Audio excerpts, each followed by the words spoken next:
हर minute कर्जा लेता है, हर मिनट मिलियंस ऑफ डॉलर्स लेता है अमेरिका। तो क्या अमेरिका जो है वो बैगर है, वो अपनी फॉरेन पॉलिसी पे अमल दरामद नहीं कराता? आप मुझे बताइए, ये 5वां बड़ा मुल्क है, इसकी 5वीं बड़ी पॉपुलेशन है, हमारे पास एक बहादुर फौज है जिसपे हमें फख्र है, हमारे पास न्यूक्लियर पावर है, ये सब कुछ हमने शबरात के लिए रखा हुआ है। ये इसलिए रखा हुआ है कि हमने शबरात पे चलाना है ये सारा कुछ। अगर कोई हमारी गैरत को ललकारेगा तो क्या हमने अपने दिफा के लिए ये इस्तेमाल नहीं करना सब कुछ?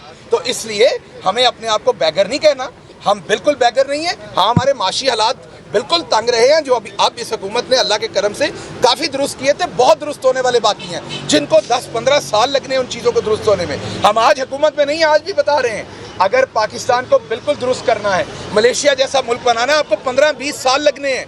कोई ये ओवरनाइट नहीं होना काम। आपने लूटा 70 सालों में है, बनते हुए 15 साल लगने हैं, 15-20 साल लगने हैं इसको ठीक करने में। लेकिन रास्ता दुरुस्त था, हम बिल्कुल बेकारी नहीं है। और जो इन्होंने कहा वेंटिलेटर पे लगे हुए हैं, आप लगे होंगे वेंटिलेटर पे, आप अपनी सीटें भी वेंटिलेटर पे लाके जीतते हैं।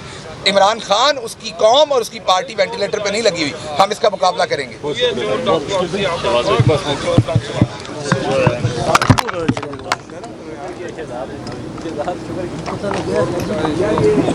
कम है।